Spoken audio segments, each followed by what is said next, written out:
The United States was able to avoid joining the war until the Japanese bombing of Pearl Harbor brought the war to their doorstep.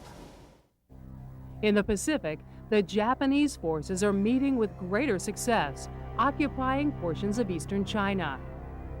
While not officially at war, the United States does its best to thwart the Japanese war effort with economic measures, including an oil embargo. On December 7, 1941, the Japanese decide to strike back at the United States. They launch 366 bombers and fighters from aircraft carriers in the Pacific. The Japanese planes swarm over the Pearl Harbor Naval Base in Hawaii, dropping bombs that engulf the base in giant plumes of fire, leaving 2,400 dead.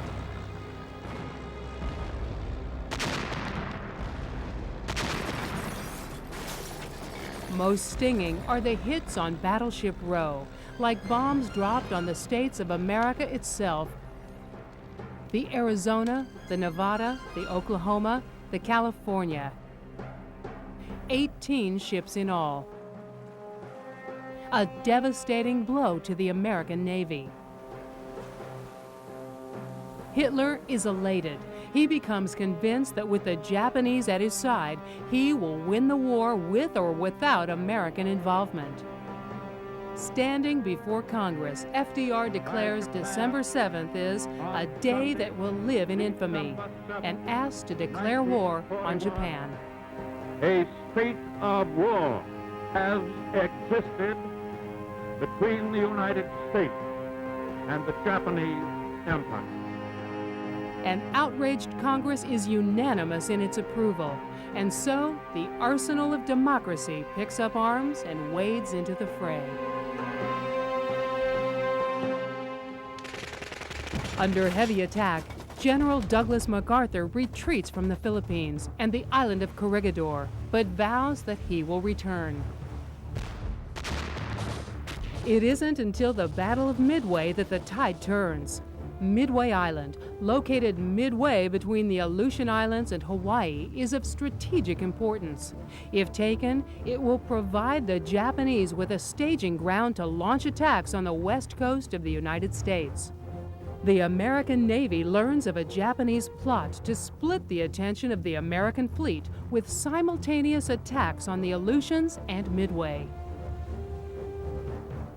Knowing that a massive Japanese armada will be waiting to pounce on a divided American convoy, Admiral Chester Nimitz decides to mobilize what is left of the battered Pacific Fleet and meet them head-to-head. With the precious aircraft carriers of both countries on the line, the stakes are high. Playing a hunch that they might catch the Japanese carriers refueling after their attack on Midway's airfield, the American carriers launch early, pressing the range of their aircraft. The first wave of American bombers streaks in at sea level, encountering heavy fire, but do not make any hits on the Japanese ships. However, they do draw the enemy fighter planes down to sea level, while dive bombers from the Enterprise scream in from high altitude, delivering direct hits. All 4 of the Japanese carriers are sunk, while the Americans lose only the carrier Yorktown.